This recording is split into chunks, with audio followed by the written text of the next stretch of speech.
நேசம் நிறைந்த உள்ளத்தால் நீளம் நிறைந்த மணிகண்டத்து ஈசனடியார் பெருமையினை எல்லா உயரும் துறையெடுத்து தேசமுயதிரு தொண்ட தொகைமுன் பணித்த திருவாளன் வாசமலர்மென் கழல் வணங்க வந்த பிறப்பை வணங்குவாம். தூக்கு சீர்திரு தொண்ட தொகைவிரி வாக்கினால் சொல்ல வல்ல பிரான் எங்கள் பாக்கிய பயனாம் பதிகுன்றைவால் சேக்கிழார் அடி சென்னியிருத்துவாம். கையிலாய பரம்பரையில் சிவஞான போத நெறி காட்டும் என்னை பயில்வாய்மை விகண்டான் சந்ததிக்கோர் மெய்ஞான பானுவாகி குயிலாரும் பொழிதிரு ஆவடுதுறைவாள் குரு நமச்சிவாய தேவன் செயலாதி மரபுடையோன் திருமரபு நீடூழி தலகமாதோ.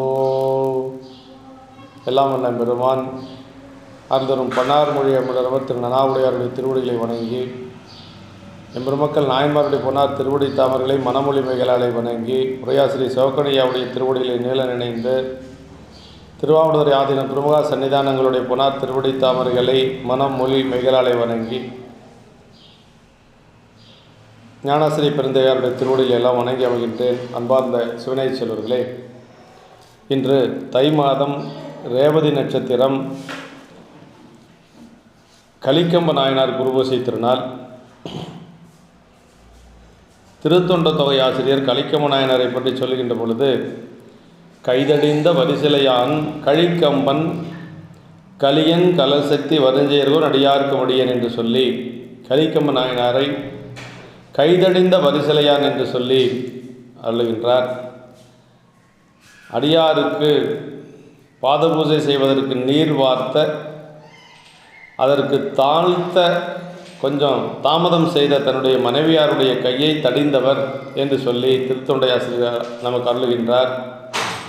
திருத்தொண்ட திரு அந்தாதி ஆசிரியர் நமக்கு அருளுகின்ற பொழுது, பொய்யை கடிந்து நம் புண்ணியற்காட்பட்டு தன் அடியான் சைவ திரு உருவாய் வர தான் அவன் தாள் கழுவ வையத்தவர் முன்பு வெல்கே நீர் வாராவிட மனைவி கையை தடிந்தவன் பெண்ணாகடத்து கலிக்கம்பனே.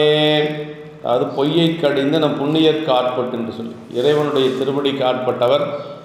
பொய்யை கடிந்து என்று சொன்னால் நம்முடைய திருநீலகண்ட நாயனருடைய புராணத்தில் சேக்கிழ பெருமான் சொல்வார், பொய்கடிந்து அறத்தின் வாழ்வார் பொய்கடைந்து அறத்தின் வாழ்வார் புனல் சடை முடியாருக்கு அன்பர் என்று சொல்லி சொல்வார். அப்படின்னா பொய்கடிந்து அறத்தின் வாழ்வார் அப்படின்னா உலகத்தில் இருக்கக்கூடிய அந்த உலகியல் இன்பங்களை எல்லாம் கடந்தவர்கள் நம்முடைய நாயன்மார்கள். அவர்கள் இன்னொன்று ஆணவம் கண்மம் மாயை என்று சொல்லக்கூடிய மலங்களில் இருந்து நீங்க பெற்றவர்கள் என்று சொல்லுவாங்க. அப்படி பொய்யை கடிந்து நம் புண்ணியருக்கு ஆட்பட்டு புண்ணியா உன்னடிக்கே போதுகின்றேன் என்று சொல்லி எல்லாத்தோட புண்ணிய பொருளாக இருக்கக்கூடியவர் சிவபெருமான். அப்படி பெருமானுக்கு ஆட்பட்டு அவர் தொண்டு செய்து கொண்டு வருகின்ற பொழுது தன்னிடத்திலே ஏவலாளியாக இருந்த ஒருவர் தன் அடியான் சைவ திருவுருவாய் வர முதல்ல அவரிடத்திலே பணியாளாக இருந்த ஒருவர் ஏதோ ஒரு காரணத்தினாலே அங்கிருந்து பணியில் இருந்து நின்று விடுகிறார். அப்படிப்பட்ட ஒருவர் சைவ திருவுருவாய் வர அப்படியே திருவேடத்தோடு அடியார்களோடு அங்கு நிற்கின்றார். அப்படி நிற்கின்ற பொழுது நீர் வார்ப்பதற்கு கரகம் ஏந்தி கொண்டு வரக்கூடிய தன்னுடைய மனைவியார் அப்படியே பார்க்கிறார். தன்னிடத்தில் வேலை செய்த ஒரு ஏவலால் என்று சொல்லி கொஞ்சம் காலதாமதப்படுத்துகிறார்.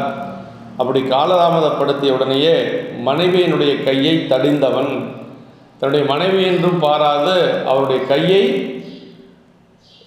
தடிந்த ஒரு பெருமையுடையவர் பெண்ணாகடத்து கழிக்கம்பனே என்று சொல்லி, பெண்ணாகடம் என்று சொல்லக்கூடிய பதி நம்முடைய நடுநாட்டில் இருக்கக்கூடிய திருப்பதி, நம்முடைய மெய்கண்டாருடைய தந்தையாராக இருக்கக்கூடிய அச்சுத கலப்பாளர் அவதரித்த ஒரு திருப்பதி என்று சொல்லி நமக்கு சொல்லுவார்கள்.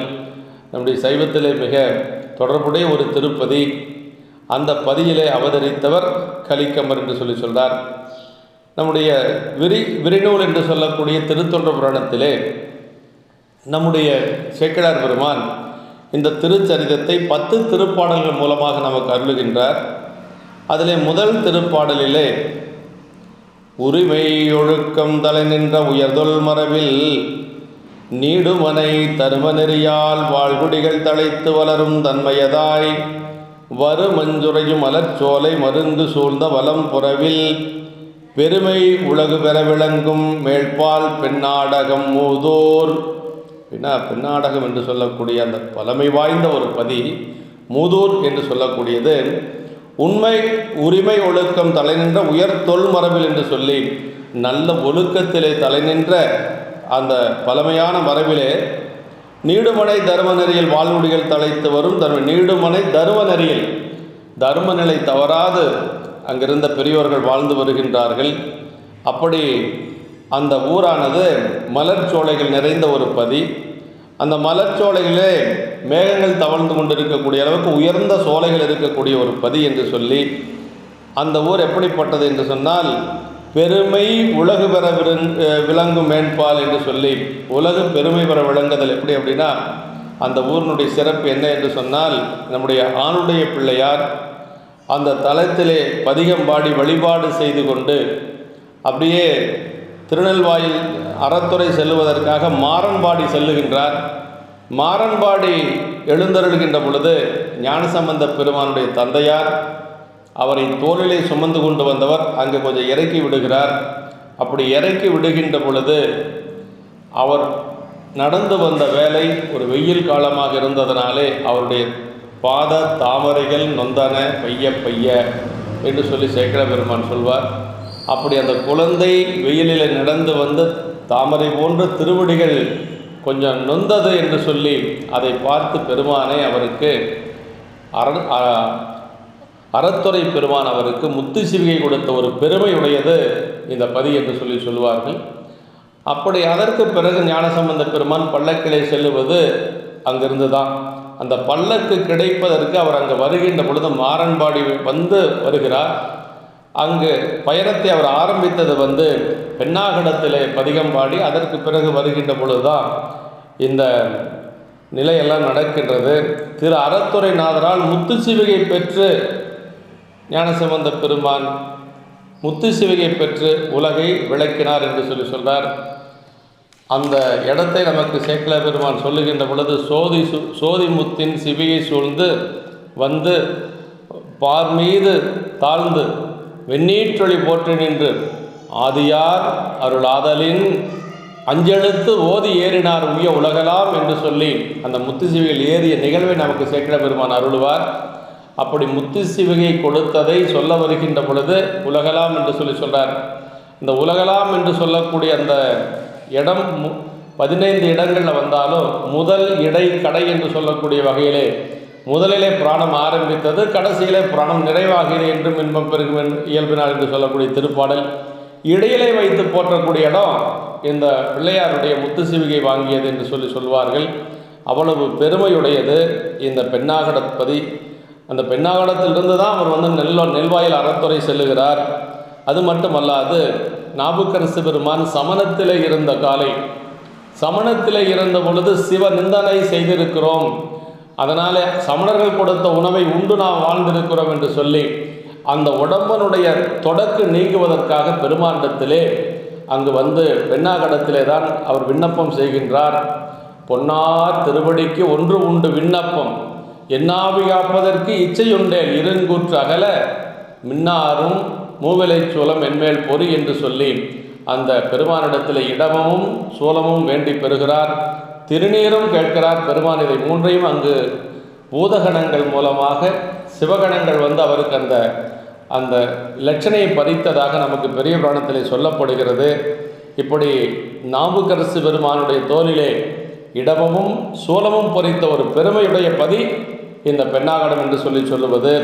அது மட்டுமல்லாது நம்முடைய சைவ சித்தாந்தத்தினுடைய முதல் புறவராக இருக்கக்கூடிய புறச்சந்தானத்திலே முதல்வராக இருக்கக்கூடிய மெய்கண்ட தேவர் அவதரித்த அந்த மெய்கண்ட தேவநாயனாருடைய அப்பா அச்சுத கலப்பாளர் தோன்றி அவர்தான் இந்த உலகத்துக்கு சிவஞான உபதேசம் செய்து வாழ்விக்க வரக்கூடிய மெய்கண்ட தேவநாயனாரை பெற்றுள்ளார் என்று சொல்லி அந்த பதியினுடைய சிறப்பு சொல்லப்படுகிறது. இதெல்லாம் தான் பெருமை உலகு பெற விளங்கும் அந்த பெண்ணாகட மூதூர் என்று சொல்லி அந்த ஊரினுடைய பெருமையை நமக்கு முதல் பாடலிலே சேக்கிழ பெருமான் நமக்கு அருளுகின்றார். அதே மாதிரி அடுத்த திருப்பாடலில் சொல்லுகின்ற பொழுது நாயனார் அவர் வணிகர் குலத்தை சார்ந்தவர் என்று சொல்லி சொல்கிறார். மற்ற அப்பதியின் இடைவாலும் வணிகர் குலத்து உதித்தார் கற்றை சடையார் கழல் காதல் உடனே வளர்ந்த கருத்துடையார் அற்றைக்கு அன்று தூங்கானை மாடத்து அமர்ந்தார் அடித்தொண்டு பற்றி பணிசை கழிக்கம்பர் என்பார் மற்றோர் பற்றியில்லார். அதாவது அந்த பதியிலே வணிகர் குலத்திலே வந்து உதித்தவர் நாயனார் என்று சொல்லுகிறார் கழிக்கம்ப நாயனார்.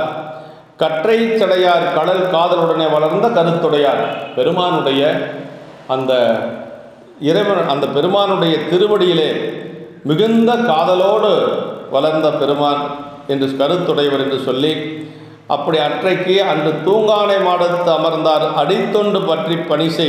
இந்த தூங்கானை மாடத்து பெருமானுக்கு அவர் அடித்தொண்டு தவறாது செய்து வரக்கூடிய பணியை செய்து கொண்டு வருகிறார் கலிக்கம்பர் என்பவர் என்று சொல்லி, அதாவது என்ன சொல்கிறார், தொண்டினையே உரிய பற்றாக பற்றி கொன்று வாழ்ந்தவர் என்று சொல்கிறார். ஆமாம், தூங்கானை மாடத்து அமர்ந்தார் அடித்தொண்டு பற்றி பணிசை கழிக்கம்பர் அப்படிங்கிறார். அந்த தொண்டினையே உரிய பற்றாக, வேறு எதிலையும் கவனம் செலுத்துறதில்லை, இறைவனுக்கு தொண்டு செய்வது என்ற அந்த பற்றினையே பற்றாக பற்றி கொண்டு அதே மாதிரி அடியார்களுக்கு அமுது செய்விப்பது, இந்த ரெண்டு தொண்டையே அவர் வந்து பற்றாக வைத்து வழிபாடு செய்கின்றார். பற்றுக பற்றற்றான் பற்றினை பற்றுக பற்று விடற்கு என்று சொல்லி நம்முடைய வள்ளுவ பெருமான் சொல்லுவது போல நமக்கு அந்த இறைவனுடைய திருவடி பற்றிலே தொண்டினுடைய உரைப்பிலே நின்றவர் நாயனார். அதே மாதிரி நம்முடைய நம்பிகள் நம்முடைய கொங்கு நாட்டில் இருக்கக்கூடிய அந்த தேவாரத்தில் நமக்கு சொல்லுகின்ற பொழுது, கொடுமுடி தேவாரத்தில் சொல்லுகின்ற பொழுது, பாண்டி கொடுமுடியில் சொல்லுகின்ற பொழுது, மற்ற பற்றெனக்கு இன்றி நின்றிரு பாதமே மனம் பாவித்தேன் என்று சொல்லி வேறு பற்றில்லை இறைவனுடைய திருவடி பற்றையே அங்கு சொல்லுவார். மற்ற பற்றெனக்கு இன்றி நின்றிரு பாதமே மனம் பாவித்தேன், பெற்றனும் பிறந்தேன் இனி பிறவாத தன்மை வந்து எய்தினேன், கற்றவர் தொழுதேத்தும் சீர்கரையூரில் பாண்டி கொடுமுடி நற்றவா உன்னை நான் மறக்கினும் சொல்லும்னா நமச்சிவாய என்று சொல்லி அங்கு அந்த நமச்சிவாய திருப்பதிகத்தை நமக்கு அருளுகின்ற பொழுது சொல்றார், மற்ற பற்றனுக்கு இன்றி நின் பாதமே மனம் பாவித்தேன்.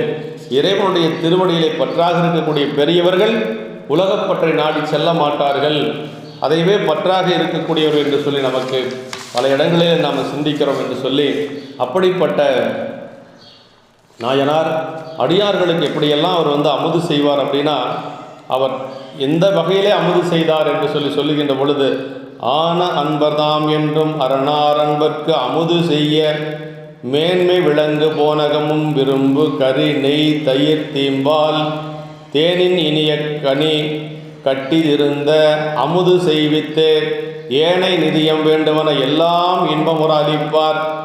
அடியார்கள் வந்தாங்கன்னா நாயனார் எப்படி பணி செய்வார், எப்படி உணவு கொடுப்பார் அப்படின்னா, அதாவது அரணார் அன்பர்க்கு அமுது செய்ய மேன்மை விளங்கு போனகம், நல்ல உயர்ந்த அமுது, அந்த உயர்ந்த அமுது, அதுக்கு வந்து விரும்பு கறி, நல்ல காய்கறிகளோடு நல்ல ஒரு உணவு, அப்புறம் அதில் நெய் வார்த்து அடியார்களுக்கு அன்னம்பாளைப்பு செய்கின்ற பொழுது கண்டிப்பாக நெய் விடணும்.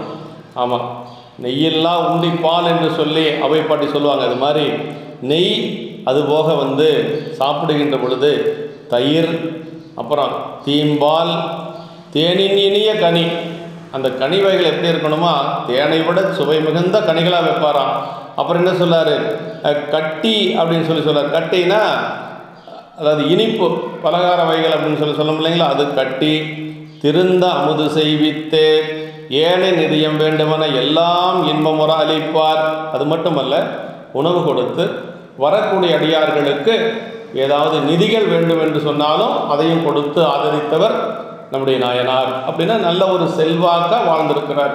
அப்படித்தானே, அப்படி இருந்தால் தான் அதெல்லாம் செய்ய முடியும். உணவு எப்படி உணவு அப்படின்னா, விலங்கு போனகமும், நல்ல உயர்ந்த அரிசி அடிசில், அப்புறம் விரும்பு கறி, நல்ல காய்கறிகள், நெய், தயிர், நல்ல கெட்டி தயிருங்க, அப்புறம் தீம்பால், பாலும் கொடுக்கறது மாதிரி சாப்பிட்ட பின்னாடி ஏனை அப்படி எல்லாம் கொடுத்து ஏனை நிதியம் வேண்டவனை எல்லாம் என்பற. சரி, அடியார்களுக்கு ஏதாவது செலவுக்கு தொகை பணம் வேணும் அப்படின்னாலும், நிதிகள் வேண்டும் என்றாலும் அதையும் தவறாது கொடுத்து வந்தார். அது எப்படி கொடுத்தார்னா, இன்பமுற அளிப்பார். அதான் ரொம்ப முக்கியங்க. என்னடா பண்ணுறதுன்னு கொடுக்கறது இல்லை, ஒரு மகிழ்ச்சியோடு அவர் இன்பமுற அளிப்பார் என்று சொல்கிறார். அப்படி தொண்டு செய்து வருகின்ற பொழுது அப்படி எப்படி தொண்டு செய்வார்னா, வரக்கூடிய அடியார்களை நல்ல ஆசனத்தில் அமரச் செய்து அவர்களுடைய திருவடியிலெல்லாம் விளக்கி அவர்களுக்கு பூசைகளெல்லாம் செய்து அப்புறம் அவருக்கு அடியார்களுக்கு அமுது செய்வார் என்று சொல்கிறார். அன்ன வகையால் திருத்தொண்டு புரியும் நாளில் அங்கு ஒரு நாள் மண்ணு மனையில் அமுது செய்ய வந்த தொண்டர் தமையெல்லாம் தொன்மை முறையே அமுது செய்ய தொடங்கு விப்பார். அவர் தம்மை முன்னர் அழைத்து திருவடிகள் எல்லாம் விளக்க முயல்கின்றார். உணவு கொடுக்கறதுக்கு முன்னாடி பாத பூஜை பண்ணணுங்க. பாத பூஜை செய்கிறது எப்படி அப்படிங்கிறது இந்த புராணத்தில் சொல்ல போகிறார். அதாவது நம்முடைய இளையான்குடி மரநாயனார் புராணத்தில் சொல்வார் இல்லைங்களா, கொண்டு வந்து மனை புகுந்து குலாபு பாதம் விளக்கிய மண்டு காதலின் நாதனத்திடை வைத்த அச்சனை செய்தவின் உண்டினாலு விதத்திலாறு சுவைதிரத்தில் ஒப்பிலா அண்ட நாயக தொண்டரிச்சையில் அமுது செய்ய அழைத்துள்ளார். அப்படியெல்லாம் அழைத்து கொண்டு வந்து மனையிலே அமரச் செய்து பாதங்கள் விளக்கி அதற்கு பிறகு அவர்களுக்கு உணவு எப்படி படைப்பார்னா, உண்டினா 4 வகையான உணவு அறுசுவையோடு படைப்பாராம் இளையான்குடி மரநாயனார். 4 வகையான உணவு என்னென்னு சொன்னால், சிவக்கணை உரை சொல்லுகின்ற பொழுது உண்பன தின்பன நக்குவன பருகுவன என்று சொல்லி 4 வகையான உணவுகள் தவறாது செய்து வந்தவர் இளையான்குடி மரநாயனார் என்று சொல்வார். அதே மாதிரி இங்கே தொன்மை முறையால் அப்படின்னு சொல்லி தொன்மை முறையை அமுது செய்ய தொடங்கு விப்பார் அப்படின்னா, அதாவது தாம் நியமமாக செய்து வந்த முறை அப்படின்னு சொல்கிறார். நம்ம பாத பூஜை செய்யக்கூடிய முறை எப்படி அப்படின்னா, அப்படி எப்படி அடுத்த பாட்டில் சொல்லாருங்க. அப்படி திருந்து மனையார் மனையெல்லாம் திகழ விளக்கி போனகமும் பொருந்து சுவையில் கரியமுதும் புனித தண்ணீருடன் மற்றும் அருந்தும் இயல்பில் உள்ளனவும் அமைத்து கரகநீர் அளிக்க விரும்பு கணவர் பெருந்தவர்தால் எல்லாம் விளக்கும் பொழுதின்கண். பாத பூஜை செய்யக்கூடிய முறை என்ன அப்படின்னா, திருந்து மனையார் மனையெல்லாம் திகழ விளக்கி உடைய மனையெல்லாம் தூய்மைப்படுத்தி, அங்கே இருக்கக்கூடிய அம்மா என்ன செய்யணுமா, வீடெல்லாம் தூய்மைப்படுத்தி விளக்கி, அப்படி போனகம் என்று சொல்லக்கூடிய அமுது, அப்புறம் நல்ல சுவையான கறி அமுது, நல்ல காய்கறிகள் சுவையாக இருக்கணும், புனிதமான தண்ணீர், நல்ல தூய்மையான தண்ணீர் தான் அடியாரில் கொடுக்கணும். அப்புறம் உடன் மற்றும் அருந்தும் இயல்பில் உள்ளனவும் அமைத்து கரக நீர் அளிக்க விரும்பு கணவர் பெருந்தவர்தால் எல்லாம் விளக்கும். அதாவது பெருந்தவரங்கள் அடியார் அப்படின்னா பெரும் தவறுகள்ங்க. தவம் செஞ்சவங்க தான் அடியாராக வர முடியும். சாதாரணமாக இருக்கிறவங்க அடியார்களாக வர முடியாது. ஆமாம், தவத்தால் உன்னை கண்டேன் அப்படின்னு சொல்லுவார்கள். ஆமாம், அப்படி தவத்தால் உண்மை கண்டேன் அப்படின்னு சொல்லுவார். அது மாதிரி பாதபூசை எப்படி செய்யணுமா, மனைவி நீர் வார்க்க வேண்டும், கணவன் பாதத்தை தொட்டு கழுவ வேண்டும். இதுதான் பாதபூஜை செய்யக்கூடிய முறை. அது களரீர் திருவார் புராணத்தில் அப்படி சொல்லப்பட்டிருக்கிறது. செம்பொற்கரக நீர் தேவிமார்கள் எடுத்து ஏத்த. நம்பிகள் அங்கு சென்று அந்த அரண்மனையில் இருந்த பொழுது எப்படி பாத பூஜை பண்ணாங்கன்னு சொல்கிறார். செம்பொற்கரக நீர் தேவிமார்கள் எடுத்து ஏத்த அம்பொற்பாதம் தாம் விளக்கி அருள புகழும். பாருங்க, அங்கே இருக்கிற அரண்மனையில் இருந்த அவருடைய மனைவிகள் தேவிமார்கள் அப்படிங்கிறாரு. மனைவி நீர் வார்க்கிறாங்க, சேரமான் பெருமானார் பாதம் விளக்குகிறார். இப்படி தான் அங்கே பூஜை செய்திருக்கிறார்கள். கலையற்றவர் பணத்தில் இருக்குது. இப்படி இவரும் விரும்பு கணவர் பெருந்தவர்தால் எல்லாம் விளக்கும் பொழுதின்கள். நல்ல தவமுடையவர்கள் அந்த அடியார்கள். அவங்களெல்லாம் அந்த திருவடியை விளக்குகின்ற பொழுது என்ன செஞ்சாங்களாம், கையால் அவர்தம் அடிபிடிக்க காதல் மனையார் முன்பு ஏவல் செய்யாத அகன்ற தமர் போலும் என்று தேரும் பொழுது மலர் மொய்யார் வாசக் கரகநீர் வார்க்க முட்ட முதல் தொண்டர் மையார் கூந்தல் மனையாரை பார்த்து மனத்து உள்கருதுவார். ஏன்னா கையால் அவர்தம் அடிபிடிக்க காதல் மனையார் அப்படி அவர் நீர் வார்த்து கொண்டு வருகின்ற பொழுது ஒவ்வொரு திருவடியாக விளக்கிட்டு வர்றார். எல்லாத்துக்கும் பாத பூஜை. அவங்க அம்மா நீர் ஊற்றுறாங்க, இவர் காலை கழுவுறார். அப்படி கழுவி கொண்டு வருகின்ற பொழுது ஒரு இடத்துல கரக நீர் பார்க்காமல் கொஞ்சம் காலதாமதமாகுது. அப்படி என்னென்னு திரும்பி பார்த்தா அவர் என்ன பண்ணுறாங்க அப்படின்னா, அவர் அங்கே அந்த அடியார் இவர்கிட்ட முதல்ல பணி செய்து கொண்டிருந்தவர் பணி செய்யாது இப்போ வெளியில் போயிட்டார். ஏதோ ஒரு மனஸ்தாபமாக என்னமோ இருக்கலாம், வெளியில் போயிட்டார். அப்படி போனதுனால அந்த அம்மா என்ன நினச்சாங்களா, நம்மக்கிட்ட ஏவல் செய்தவர் நம்மக்கிட்ட வந்து பணியில் இருந்தவர், அவருக்கு நாம் பாத பூஜை பண்ணுறதா அப்படின்னு கொஞ்சம் காலதாமதம் பண்ணாங்களாம். அப்படி முன்பு ஏவல் செய்யாத அகன்ற தமர்வோடும் என்று தேரும் பொழுதும் மலர் மொய்யார் வாச கரக நீர் வார்க்க முட்டை. அதனால் அம்மா வந்து கொஞ்சம் அந்த காலதாமதமாச்சு. அப்போ காலதாமதமான உடனேயே முதல் தொண்டர் மையார் கூந்தல் மனையாரை பார்த்து மனத்துள் கருதுவார். முதல் தொண்டர்னா அவ்வளவு சிறப்புடைய அடியார். சைவம் முதல் திருத்தொண்டர் தம்பிரான் தோழர் அப்படின்னு சொல்லி சுந்தரர் சொல்லுவாங்க. அது மாதிரி முதல் தொண்டர் அப்படின்னா அந்த சிறப்புடைய ஒரு தொண்டர். அவர் வந்து முதல் தொண்டர் மையால் கூந்தல் மனையாரை பார்த்து மனதுள் கருதுவார். அம்மாவை பார்க்கிறாரு. அம்மாவை பார்த்த உடனே ஏன் அம்மா வந்து நீர் வார்க்கலை அப்படிங்கிறத மனசில் அவர் வாங்கிக்கிறார். அப்படி வாங்கி கொண்டு, அதாவது கரகம் அடுத்த பாட்டில் சொல்கிறார் பாருங்க, வெறித்த கொன்றை முடியார்தம் அடியார் இவர் உன் மேவும் நிலை குறித்து வெல்கி நீர் வாராது ஒளிந்தாள் என்று மனம் கொண்டு மறித்து நோக்கார் வடிவாலை வாங்கி கரகம் வாங்கி கைதரித்து கரக நீர் எடுத்து தாமே அவர்தால் விளக்கினார். அப்படின்னா வெறித்த கொன்றை முடியாத அடியார் இவர் உன் மேவும் நிலை குறித்து, கொன்றை முடிசூடிய சிவபெருமானுடைய அடியார் வந்திருக்கிறாரு. அந்த அடியார் அங்கே நிற்கின்ற பொழுது அவருடைய முன்னை நிலை குறித்து, முதல்ல வந்து பணி செஞ்சுட்டு கொண்டிருந்தவர் போயிட்டார். மேவும் நிலை குறித்து வெள்கி நீர் வாராது ஒளிந்தால், கொஞ்சம் வெக்கப்பட்டு இத்தனை பேருக்கு முன்னாடி எல்லாரும் இருக்கிறாங்க, இவங்க முன்னாடி நம்மக்கிட்ட பணி செய்யவங்களுக்கு நாம் வந்து பாத பூஜை செய்யறதான அம்மா கொஞ்சம் மனசில் கருதுகிறாங்க. அப்படி நாயனார் மனதிலே கொண்டு மறித்து நோக்கார் வடிவாலை வாங்கி, உடனே ஒரு வாளை எடுத்து என்ன பண்ணுறாருன்னா முதல்ல அந்த அம்மா கிட்ட அந்த கரகம் இருக்குது பாருங்க, அந்த கரகத்தை வாங்குறார். இதை குடுமா அப்படின்னு சொல்லி வாங்கிட்டார். அப்படி அந்த கரகத்தை வாங்கி கொண்டு என்ன பண்ணுறாருன்னா அம்மாவுடைய கையை தரித்தார். அப்படின்னு கரகம் வாங்கி கரக நீர் எடுத்து அப்படி கையை வெட்டிட்டு என்ன பண்ணார்னா மீண்டும் அவர் வந்து அந்த கரக நீரை எடுத்து அந்த அடியாருக்கு அவரே பாத பூஜை பண்ணார். அந்த கை தடித்தோம் அப்படிங்கிற எண்ணமெல்லாம் அவருக்கு சுத்தமாக இல்லை. இந்த அம்மா அப்படி வழியில் துடித்து கொண்டு இருப்பாங்க. ஆனால் நாயனார் என்ன செய்கிறார் அப்படின்னா கரக நீர் எடுத்து தாமே அவர்தால் விளக்கினார். அவரே நீரை ஊற்றி கொண்டு அவரே திருவடியை விளக்கினார்.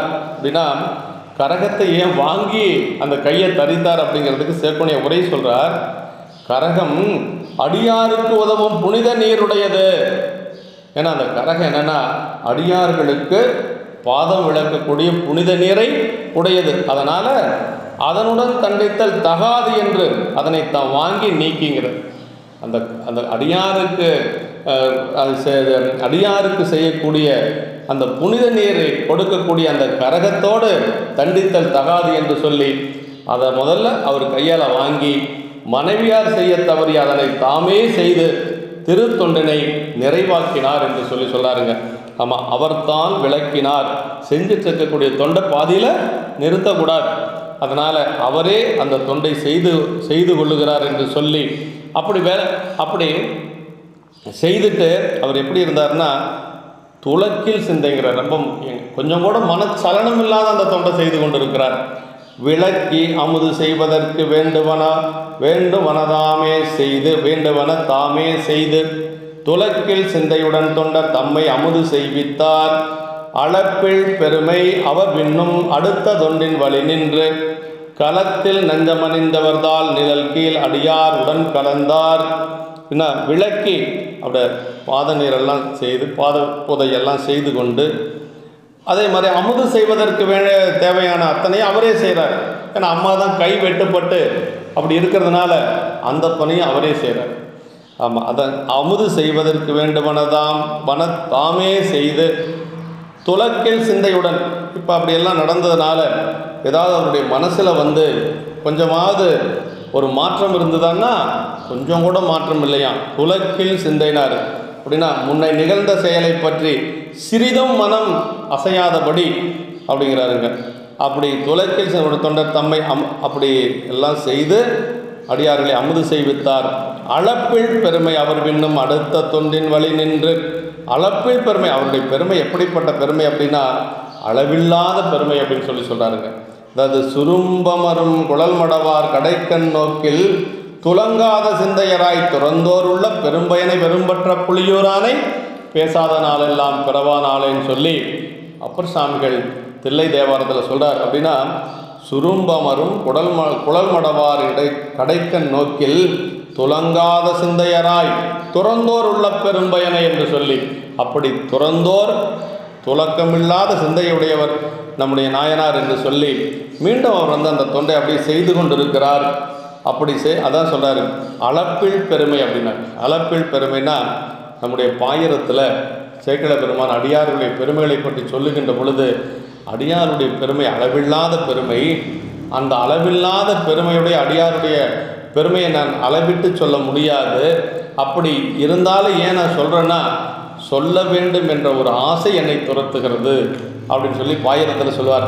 அளவில்லாத பெருமையராகிய அளவில்லா அடியார் புகழ் கூறுகேன், அளவு கூட உரைப்பரிதாயினும் அளவில்லாசை துறப்பு அறைகுவேன் என்று சொல்வார்.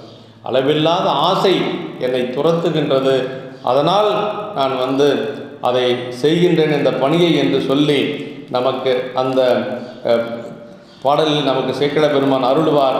சிவன் திருத்தொண்டே உயிர்களுக்கு அடுத்தது ஏனையெல்லாம் அடாதனை என்ற குறிப்பு என்று சொல்லி, அதாவது அடுத்த தொண்டு அப்படின்னா பெருமானுக்கு செய்யக்கூடிய தொண்டு தான், அதே மாதிரி அடியார்களுக்கு செய்யக்கூடிய தொண்டு தான் உயிர்களுக்கு அடுத்தது, உயிர்களுக்கு உடையது. ஏனைய எல்லாம் அடாதன, ஏனையெல்லாம் ஆகாத தொண்டுகள் என்று சொல்லி, அப்போ நம்ம செய்யக்கூடிய தொண்டிலேயே ரொம்ப உயர்ந்தது அப்படின்னு சொல்ல போனோன்னா சிவபெருமானுக்கு செய்யக்கூடிய தொண்டும் அதே மாதிரி அவனுடைய அடியார்களுக்கு செய்யக்கூடிய தொண்டும் என்று சொல்லி இதில் சொல்கிறார். அதாவது அவர் பின்னும் அடுத்த தொண்டின் வழி நின்று களத்தில் நஞ்சம் அணிந்தவர்தால் நிழல் கீழ் அடியாருடன் கலந்தார். இதில் என்னென்னா, இப்போ பெருமானுடைய திருவடிக்கில் எல்லாரும் போனாங்க, எல்லாத்துக்கும் சாமி காட்சி கொடுத்தார், விடை மீது நின்று காட்சி கொடுத்தார், திருவடி அடைஞ்சாங்க. ஆனால் இந்த நாயனர் எப்படின்னா அடியார்களோடு சேர்ந்து போனாராம் பெருமான் திருவடிக்கு. அவர் மட்டும் போகலை, என்ன சொல்லார் பாருங்க, தாள் நிழல் கீழ் அடியாருடன் கலந்தார். அடியார்களோடு அவரும் சேர்ந்து அந்த பெருமானுடைய திருவடிக்கு சென்றார் என்று சொல்லி சொல்கிறார். கடைசி திருப்பாடலில் சொல்லுகின்ற பொழுது, ஓதமொழி நீர் விடம் உண்டார் அடியார் வேடம் என்று உணரா மாதரார் கை தடிந்த கலிக்கம்பர் மலர் சேவடி வணங்கி பூதநாத திருத்தொண்டு புரிந்து புவனங்களில் பொலிந்த காதலன்பர் களிநீதி யார்தம் பெருமை கட்டுரைப்பாம். ஏன்னா ஓதமொழி நீர் விடமுண்டார் அடியார் வேடம் என்று உணரா அப்படின்னா அந்த கடல் நஞ்சை உண்ட பெருமானுடைய அடியாருடைய திருவேடம் என்று சொல்லி உணராது இருந்த தன்னுடைய மனைவியினுடைய கையை தடிந்த அந்த கலிக்கம்பருடைய மலர் சேவடியை வணங்கி கொண்டு அடுத்த நாயனாக இருக்கக்கூடிய களியநாயனாருடைய பெருமையை நாம் உரைப்போம் என்று சொல்லி சொல்லுகிறார். அதில் என்னென்னா, இது சிவனடியார் திருவேடம் என்று உணராமையே இச்சரிதம் எழுந்த நுட்பம் அதனை வடித்தெடுத்து கூறி முடித்தவாறு என்று சொல்லி, அதாவது இந்த சரிதம் வந்ததே என்னென்னா, அவர் பூசையில் நிற்கக்கூடியவர், பாத பூஜை செய்வதற்கு நிற்கக்கூடியவர் ஒரு அடியார், அது அவர் ஒரு சிவனடியார், அவர் திருவேடத்தோடு சிவனடியார் திருவேடத்தோடு நிற்கிறார் என்றதை அம்மா உணராதனால தான் இந்த பிராணமே வந்தது. இப்போ கடைசி எப்படி முடிச்சு காட்டுறாரு, அதே மாதிரி முடிச்சு காட்டி சரிதம் எழுந்த நுட்பம் அதனை வடித்தெடுத்து கூறி முடித்தவாறு. ஆமாம், அதாவது ஒரு சிவனடியாருடைய திருவேடம் என்று உணராது அம்மா செய்ததுனால தான் இந்த சரிதமே வந்தது. அதையே கடைசியாக வைத்து முடித்து காட்டுவது அப்படிங்கிறது நம்முடைய பெருமானுடைய ஒரு திருவருள் என்று சொல்லி அந்த சேக்கிழார் பெருமான் இந்த அளவுக்கு நமக்கு 10 திருப்பாடல்கள் நமக்கு அருளுகின்றார். இதில் முக்கியமாக நம்ம இந்த சரீரத்தில் அறிந்து கொள்ள வேண்டியது என்னென்னா, சிவன் கடல் காதலுடனே வளர்தல் முன்னை தவமுடையார்க்கே ஆகும் அப்படிங்கிற பெருமானுடைய திருவடியில் அன்பு வரணும்னா அதெல்லாம் இதுக்கு காரணம் முன்னை தவம் இருக்கணும். ஆமாம், முன்னை தவம் இருக்கணும். இல்லைன்னா அதாவது முன்பு செய் தவத்தின் ஈட்டம் முடிவிலா இன்பமான அன்பினை எடுத்துக்காட்டு என்று சொல்லி நமக்கு சேக்கிழ பெருமான் கண்ணப்ப நாயனோட புராணத்தில் சொல்வார். பெருமான் மீது அளவற்ற அன்பு வரணும்னா அதுக்கு பழைய தவம் வேணும் என்று சொல்லுவார்கள். அது மாதிரி சிவன் கலர்க்கே செய்யும் தொண்டினையை பற்றி மற்றோர் பற்றில்லாத நிலையில் பணி செய்தல் வீடு தருவது. பெருமானுடைய திருவடிக்கே செய்யக்கூடிய தொண்டை பற்றி மற்ற எந்த ஒரு நிலையிலும் வேறு உலகப் பொருள் மீது பற்றில்லாத நிலையில் பணி செய்வது தான் வீடு தருவது. அதாவது எப்படி பணி செய்யணும் அப்படின்னா, அவனேதானேயாகி அன்னறி ஏகனாகி இறைவனை நிற்க மலமாயுதனோடு வல்வினையின்றே என்று சொல்லி நமக்கு 10ஆம் சூத்திரத்திலே சொல்லுவது போல நாயனார் அப்படி பணி செய்து பெருமான் திருவடி அடைய பெற்றவர். சிவனடியார்களை அமுது செய்வித்ததற்கன் நூல்களில் விதைத்த நெறிதவராது மனமகிழ்ச்சியுடன் செய்தல் வேண்டும். அடியார்களுக்கு அமுது படைக்கிறதுனா ஏனோ தானோன்னு செய்யக்கூடாது. அதுக்குன்னு ஒரு விதிமுறைகள் இருக்கு. அந்த விதிமுறைப்படி அமுது செய்யணும். அதுதான் சென்னையில் இருக்கக்கூடிய மயிலாப்பூரில் இருக்கக்கூடிய சிவநேசனார், அவருக்கு நீண்ட நாட்களாக பிள்ளை பேர் இல்லை. அப்படி பிள்ளை பேர் இல்லாது அவர் வருந்திய பொழுது அவர் பெருமானுக்கும் தொண்டு செய்தார், அடியார்களுக்கும் தொண்டு செய்தார். சேக்கிழ பெருமான் அதை சொல்றார், அருந்தவங்கள் செய்து அறநடியாருக்கு அர்ச்சனை உழப்பிட செய்த நலத்தால் கரியவாம் குழலால் மனைவியார் வயிறெனும் கமலத்து புதிய பூமகள் என ஒரு பெண்கொடி உதித்தாள் அப்படின்னு சொல்லுவாங்க. அதாவது குழந்தை இல்லைன்னா நம்ம என்ன செய்வோம்? போனால் கோயிலுக்கு போவோம், பதிகம் பாடுவோம், பெருமானை வழிபாடு செய்வோம், அதோடு நம்ம செய்வோம். ஆனால் அந்த நாயனார் என்ன செய்தார் அப்படின்னா, அருந்தவங்கள் செய்தார், இறைவனை நோக்கி தவம் செய்தார் சிவநேசனார். அப்புறம் என்ன சொல்றார்? அறநடியாருக்கு அர்ச்சனை உழப்பிட செய்த நலத்தால் பெருமானுடைய அடியார்கள் எல்லாம் வீட்டுக்கு அழைத்து அவருடைய திருவடியில் எல்லாம் விளக்கி அவர்களுக்கு பாத பூஜை செய்தார். அப்படி செஞ்சதனால கரியவாம் குழலால் மனைவியார் வயிறெனும் கமலத்து, இந்த தாமரை போன்ற அந்த அம்மாவுடைய திருவயிற்றிலே புதிய பெண்கொடி என ஒரு பூமகள் என ஒரு பெண்கொடி உதித்தாள் என்று சொல்லி நல்ல திருமகளை போன்று அழகான ஒரு பெண் குழந்தை பிறந்தது என்று சொல்லி பூம்பகனுடைய அவதாரத்தை சொல்றார். அப்போ நமக்கு பிள்ளை பேர் வேண்டும் என்று சொன்னால் அடியார்களுக்கு பாத பூஜை செய்ய வேண்டும், அவர்களுக்கு அன்னம்பாளிப்பு செய்ய வேண்டும் என்று சொல்லி அந்த சரியத்தில் சொல்லப்பட்டிருக்கிறது. அப்படி சிவனடியார் திருவேடம் கண்டால் சிவனாகவே கண்டு வணங்கி பணி செய்தல் அன்றி அவரது முன்னணிலை பற்றி என்ன ஆகாது. ஒரு அடியார் வராங்கன்னா இதுக்கு முன்னாடி அவர் இப்படி இருந்தார் அப்படி இருந்தார் என்று சொல்லி ஆராய்ச்சியெல்லாம் நாம் பார்க்கக்கூடாது. எப்படி பணி செய்யணும்னா, அவர் ஒரு பெருமானுடைய அடியார், எவரேனும் தானாக விளாடத்திட்ட திருநீரும் சாதனமும் கண்டால் உள்கி அவர் தேவர் இவர் தேவர் என்று சொல்லி இரண்டாட்டாதொழிந்தங்கு ஈசன் திறமே பேணி கவராதே தொழுமுடியார் நெஞ்சினுள்ளே கன்றாப்பூர் நெடுதறியை காணலாமே என்று சொல்லி அப்பர் சாமிகள் நமக்கு அருளுகின்றார். அப்படின்னா பெருமானையும் இறைவனையும் அடியார்களையும் ஒன்று போலவே கருதி வழிபாடு செய்ய வேண்டும். அந்த ஒரு எண்ணம் நமக்கு வரணும். அப்படி வருவதற்கு பக்குவம் வேணுங்க. அதுதான் அப்படி வந்தாச்சு அப்படின்னா அந்த கன்றாப்பூர் பெருமான் நம்முடைய உள்ளத்திலே ஊறி நின்று நமக்கு நல்ல ஒரு இன்பத்தை கொடுப்பார் என்று சொல்லி அந்த தேவாரத்தில் நமக்கு அப்பர் சாமிகள் அருளுகின்றார். அப்படி அடியார்கள் திருவேடத்தை கண்டவுடனேயே சிவபெருமானாகவே வணங்கி பணி செய்ய வேண்டும் என்று சொல்லி நமக்கு சொல்லப்பட்டிருக்கிறது. அவர் முன்னாடி அப்படி இருந்தார் இப்படி இருந்தார் என்று சொல்லலாம் நம்ம ஆராயக்கூடாது. அதுவும் நரசிங்க முனையனாருடைய புராணத்திலே சேக்கிழ பெருமான் நமக்கு சொல்லுகின்ற பொழுது, சீலம் இளரை எனினும் திருநீறு சேர்ந்தாரை ஞானமிகழ்வார் அருணரகம் நன்னாமல் எண்ணுவார் பாலனைந்தார் தமக்கழித்த படியரட்டி பொன் கொடுத்து மேலவரை தொழுதினிய மொழி விளம்பி விடை கொடுத்தார் என்று சொல்லி, அவர் ஒழுக்கம் இல்லாதவராக இருந்தாலும் சரி, அவருடைய மனம் நோகும்படியாக நாம் நடந்து கொண்டோம் என்று சொன்னால் நமக்கு நரகம் கிடைக்கும் என்று சொல்லி நரசிங்க முனையனாருடைய புராணத்தில் சொல்லுகிறார் சேக்கிழார் பெருமான். அப்போ அடியார் அப்படின்னா என்ன இருக்கணும்? திருநீர் இருக்கணும், உருத்தராக்கம் இருக்க வேண்டும் என்று சொல்லி மெய்த்தவ வேடமே மெய்ப்பொருள் என்று தொழுது வென்றார் என்று சொல்லி நமக்கு சேக்கிழ பெருமான் மெய்ப்பொருள் நாயனார் புராணத்தில் சொல்வார். அன்பர் வேடமே சிந்தை செய்வார் என்று சொல்லி சொல்வார். எப்பொழுது மெய்ப்பொருள் நாயனார் அரசராக இருந்தாலும் கூட அடியாருடைய திருவேடத்தை மனதிலே வைத்து கொண்டே இருப்பாராம். அன்பர் வேடமே சிந்தை செய்வார் என்று சொல்லி சொல்வார். அந்த சரிதத்தை போல இன்னும் ஏனாதி நாயனாருடைய சரிதத்திலையும் திருவேடம் இட்டு வந்தவர் தன்னை கொல்ல வருகின்ற பொழுது கூட அவரை பணிந்து வணங்கி போற்றுகின்றார் என்று சொல்லி சேக்கிழ பெருமான் நமக்கு அருளுகின்றார். அப்படி அடியார்களுடைய திருவேடத்தை பார்த்தவுடனே நமக்கு பெருமானே அங்கு நினைவுக்கு வர வேண்டும் என்று சொல்லி அவ்வாறு முன்னை நிலை பற்றி எண்ணுவது சிவ அபராதம், அது உரியபடி தண்டித்து குற்றம் நீக்கல் பாலது. முன்னாடி அப்படி இருந்தார் என்று சொல்லி நினைப்பதே ஒரு அபராதம், சிவ அபராதம். அந்த சிவ அபராதம் ஆச்சுன்னா உடனடியாக தண்டனை கொடுத்து அதை நீக்குவது அப்படிங்கிறதா நமக்கு உயர்ந்த நிலை. அதைத்தான் நாயனார் செய்திருக்கிறார். அம்மா செய்தது சிவ அபச்சாரம். அந்த சிவ அபச்சாரத்துக்கு ஒரு பரிகாரம் அவர் செய்தது என்று சொல்லி, எப்படி சண்டீஸ்வர நாயனார் சிவபூசைக்கு வைத்திருந்த பாலை இடரச் செய்த தன்னுடைய தந்தை என்று தெரிந்தும் அவர் தாலை தரித்தார். அதுதான் அவர் செய்த புண்ணியம்.